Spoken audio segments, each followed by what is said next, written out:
नमस्कार मित्रांनो, तुमचं स्वागत आहे माझ्या एका नवीन व्हिडिओमध्ये. या व्हिडिओमध्ये आपण MMR वॅक्सिनबद्दल जाणून घेणार आहोत. तर चला तर माझा व्हिडिओ सुरुवात करूयात. तर सर्वात प्रथम आपण MMR वॅक्सिन म्हणजे काय ते पाहूयात. तर MMR which is comprised in a 3-in-1 vaccine is one of the recommended childhood immunisation. आणि हे जी काही मेनली जी वॅक्सिन आहे ती 3-in-1 आहे. म्हणजे जे काही मिलॅसिस, मम्स आणि रुबेला हे जे काही डिसीज वगैरे होतात चाइल्ड्रनला, तर त्यांचे डिसीजचे एकत्र मिळून ही वॅक्सिन दिली जाते. आणि ह्या तिघी डिसीजवरती मिळून एक वॅक्सिन त्यांनी प्रोड्यूस केलेली आहे. It protect children against the three highly contagious virus which is are as follow: measles, mumps and rubella. रुबेलाला आपण जर्मन मिलॅसिससुद्धा म्हणतो.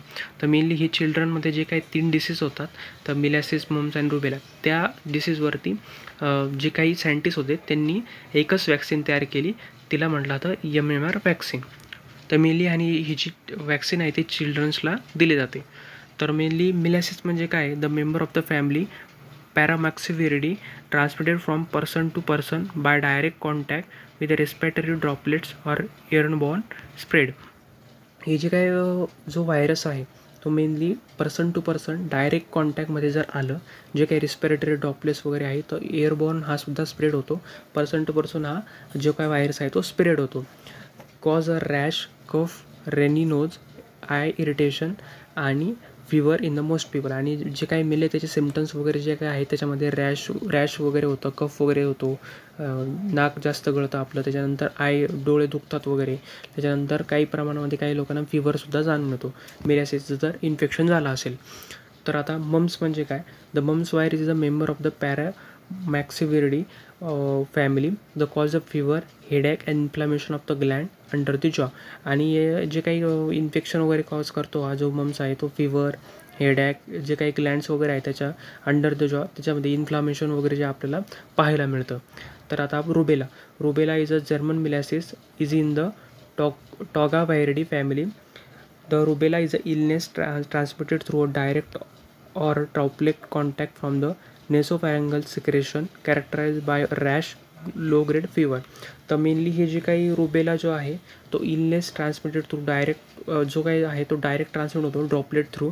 जे काही नेसोफॅरेंजल सिक्रेशन वगैरे जे काय असतं त्याच्यात डायरेक्ट जर कॉन्टॅक्टमध्ये एखादा पर्सन जर आला तर मग त्याला रुबेलाचं हे इन्फेक्शन वगैरे होऊ शकतं. तर त्याच्यात मेनली जे स्वोलन ग्लँड्स वगैरे, कॉर्जिया वगैरे, त्याच्यामध्ये मेनली सिम्टम जे काय आहे ते कोल्ड वगैरे म्हणजे त्याला थंडी वगैरे जास्त प्रमाणात जाणून येते. त्याच्यानंतर ॲकिंग जॉईंट म्हणजे जे काही यंग ह्युमनमध्ये ॲकिंग जॉईंट जो काही म्हणजे त्यांचे जे काही जॉईंट्स वगैरे आहेत ते दुखतात जास्त प्रमाणामध्ये. तर हे काही जे सिम्टम आहेत तर रुबेलाचं इन्फेक्शन झाल्यानंतर काही दिसून येतं. तर आता मेनली जी हिस्ट्री आहे वॅक्सिनची ती आपण पाहूयात. Mumps and rubella vaccine, the first available in 1967 and 1969. The measles, mumps and rubella MMR vaccine combined in 1971.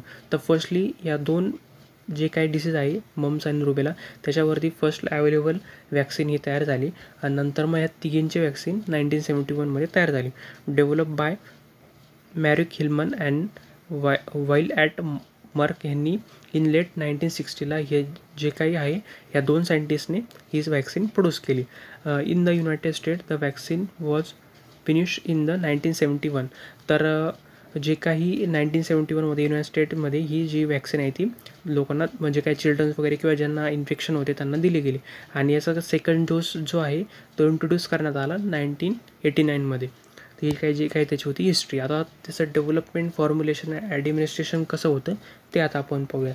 तर ह्या तिघी जे डोस आहे डिसीज आहे त्याचा मिळून एक वॅक्सिन तयार केली जाते. त्याच्यामध्ये ही जी वॅक्सिन आहे त्याच्यामध्ये ह्या तिघही जे काही डिसीज आहेत त्यांचे जे काही कंपोनंट्स वगैरे असतात आणि ही जी वॅक्सिन आहे ती लाईव्ह ॲटेन्युएटेड वॅक्सिन आहे. म्हणजे जे काही डिसीज आहे त्याचे काही कंपोनंट घेऊन किंवा त्याला थोडंफार वीक करून त्याचं वॅक्सिनमध्ये टाकली जाते.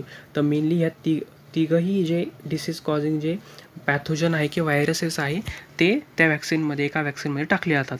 तर मेनली मिलॅसिस जे आहे त्याच्यामध्ये अंटुनोवॅक्स हे जे काही त्याचं कंपोनंट आहे वॅक्सिनचं आणि त्याच्यात व्हायरस स्ट्रेन कोणते? इंड्युरस ॲटेन्युएटेड इडमोस्टॉन स्ट्रेन जे काय आहे तर मेनली व्हायरस स्ट्रेनमध्ये यूज केलं जातं. आणि त्याचं जे काही मीडिया आहे ज्याच्यावरती तो ग्रो होतो, तो चिक एम्ब्रिओ सेल कल्चर त्याच्यावरती ग्रो होतो आणि त्याच्यामध्ये त्याची काही ग्रोथ मीडिया आहे मिलॅसिसचे. तर त्याच्यात मेनली आपल्याला पाहायला मिळतं salt solution containing vitamin, amino acid and supplemented with the fetal bovine serum containing the sucrose, phosphate, glutamate and the recombinant human albumin and stabilizer and neomycin हे जे काही मिली ग्रोथ मिडियम त्याच्यामध्ये जे काही मिलॅसिस आहे त्याच्यासोबत ॲड केले जातात.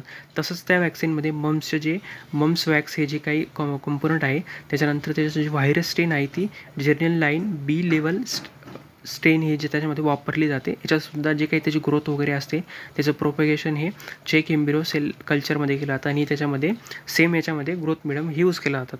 आणि रुबेलामध्ये मिरूवॅक्स सेकंड हे जे काही कंपोनंट आहे वॅक्सिनमध्ये यूज केलं जातं. त्याच्यानंतर याच्यामध्ये Wistar RA27/3 strain of the live attenuated rubella virus याच्यामध्ये वापरला जातं. आणि याच्यामध्ये mainly VI38 human diploid lung fibroblast हे काय जे काही प्रोपगेशन मीडियम त्याच्यात वापरला जातो. आणि त्याच्यामध्ये ग्रोथ मीडिया काय आहे, MEM मिनिमम इसेन्शियल मीडियम. त्याच्यामध्ये mainly buffer salt, fetal bovine serum, human serum, albumin आणि निओमायसिन याचा वापर करून ही पूर्णपणे त्या वॅक्सिन आहे डेव्हलपमेंट केली जाते. तर आता आपण त्याचं कंपोजिशन पाहूयात. The MMR content 1000 TCID 50 tissue culture infection dose. त्याच्यामध्ये जो काय आहे तो 100 वापरला जातो जो काय मिलॅसिस व्हायरसचा. आणि 12,500 TCID म्हणजे tissue culture infection dose 50 for mumps virus. आणि तसेच 1000 TCID सोआ फॉर रुबेला व्हायरस. हे जे मेन त्याच्यामध्ये कंपोनंट आहेत ती काही व्हायरसचे जे काही लाईव्ह ॲटोनेटेड वॅक्सिन म्हणजे लाईव्ह त्याच्यामध्ये टाकलं जातं. त्याच्यामध्ये सॉर्बोटॉल वगैरे टाकलं जातं 40.5 gram, sodium phosphate, sucrose, sodium chloride, hydrolysed gelatin, recombinant human albumin, fetal bovine serum आणि त्याच्यानंतर निओमायसिन हे टाकलं जातं. आणि त्याच्यानंतर ती कंपोजिशन वगैरे तयार करून हे सगळं तयार करून त्याची वॅक्सिन ही प्रोड्यूस केली जाते. तर त्याचा फर्स्ट डोस हा the first MMR immunization will protect most from contracting the measles, mumps and rubella throughout their lives. आणि ही जी काही फर्स्ट वॅक्सिन आहे MMRची फर्स्ट डोस आहे तो मेनली इम्युनायझेशन जनरेट करतो या तिघही डिसीजच्या against. The MMR is offer to the children as between 10 to 13 month of age after the immunity of baby gets from their mother. त्याच्यानंतर हे जे काही चिल्ड्रन्स वगैरेला 12 ते 13 महिन्याचं जे काही बाळ असतं त्याला ही MMR वॅक्सिन दिली जाते. आणि त्याच्या बॉडीमध्ये इम्युनिटी ही जनरेट झालेली असते मदरपासूनच. The vaccine is infected into the muscles of the thigh आणि अप्पर आर्म. आणि जर ही जी काही वॅक्सिन असते ती इन्फेक्ट केली जाते त्या थायमध्ये किंवा अप्पर आर्ममधून ही वॅक्सिन ही त्याला दिली जाते चिल्ड्रनमध्ये. आणि सेकंड डोस आपल्याला माहिती आहे की आपण इथं हिस्ट्रीमध्ये पाहिलं ही सेकंड डोस हा 1989 युनायटेड स्टेटमध्ये डिस्कवर झाला. तर मग आणि फर्स्ट डोस हा 1971 जे की मिलॅसिस, मम्स अँड रुबेला वॅक्सिनचा कंबाईन होतं. त्याच्यानंतर second MMR dose is a booster dose which is re-expose the patient to the immunisation agent may be given at and time after the 28 days pass the first dose.